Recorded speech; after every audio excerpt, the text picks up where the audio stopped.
Hello students. तो आज हम आपसे बात करेंगे कुछ प्रैक्टिकल के जो ऑपरेटर्स होते हैं उनके इस्तेमाल के बारे में। तो ये देखिए, सबसे पहले है आपका ये, इसको बोलते हैं वॉच ग्लास बोलते हैं। तो ये वॉच ग्लास जो है एक्सपेरिमेंट में यूज होता है, ठीक है। ये इसकी एक सरफेस जो है बाहर की तरफ उभरी रहती है और दूसरी सरफेस जो है अंदर की तरफ धंसी रहती है, ठीक है। ये एक कॉन्वेक्स लेंस की तरह है, ठीक है। और इसमें जो बेसिकली जो लिक्विड सब्सटेंस होते हैं वो उसमें डाला जाता है। वाटर डाल सकते हैं या कोई लिक्विड में जो सब्सटेंस हैं जैसे सेफ्रेनिन वगैरह है वो इसमें डाला जा सकता है। तो इससे स्टेनिंग करने में भी हेल्प होती है और दूसरा इसमें वॉश करने में भी ये हेल्पफुल होता है। तो ये आप देख सकते हैं। सेकंड आपका जो इस्तेमाल होता है वो है आपके स्लाइड। ये स्लाइड है और इस स्लाइड में आपको स्लाइड प्रिपेयर करनी होती है। इस स्लाइड में आप जो भी मटेरियल होता है उस मटेरियल को इस पे प्लेस करते हैं और उसकी प्रॉपर स्टेनिंग के बाद उसको माउंट करते हैं। तो कवर स्लिप लगा करके माउंटिंग की जाती है। जो स्लाइड होती है वो दो तरह की स्लाइडें होती है बेसिकली।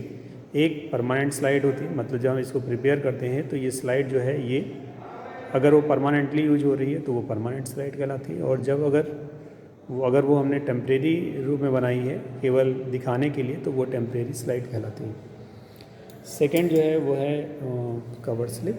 नेक्स्ट ये कवर स्लिप, और कवर स्लिप का जो ये कवर स्लिप जो होते हैं ये मटेरियल को कवर करने के लिए इस्तेमाल किए जाते हैं, जिससे कि जो मटेरियल आप प्लेस कर रहे हैं उस पर टेस्ट ट्यूब उस पर स्लाइड पर उसको जो है प्रॉपर्ली आप प्लेस करके दिखा सकते हैं, कवर करके दिखा सकते हैं। तो इसको कवर स्लिप इसीलिए नाम दिया गया है क्योंकि इसके अंदर मटेरियल को आप कवर करते हैं। इसके बाद अगला जो हमारा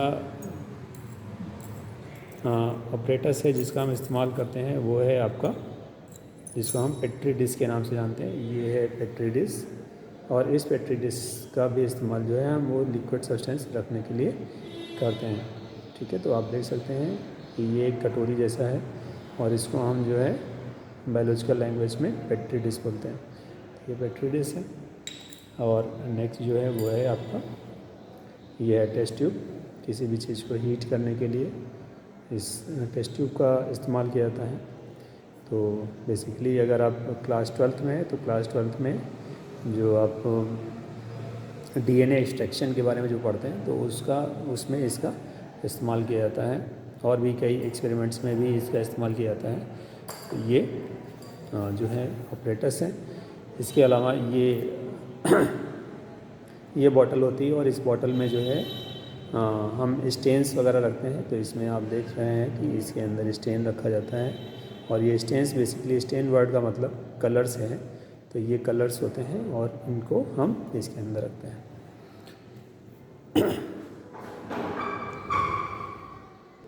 इसके साथ साथ हमें एक डिसेक्शन बॉक्स की भी ज़रूरत होती है जिसमें डिफरेंट टाइप के इंस्ट्रूमेंट्स होते हैं। तो जो बेसिकली इस्तेमाल किया जाता है ये कैमल का है और इसमें आप देख सकते हैं कि बहुत से जो ऑपरेटर्स हैं वो इसमें बने भी हुए हैं और इसके अंदर रखे हुए भी हैं जिनका इस प्रैक्टिकल में इस्तेमाल किया जाता है।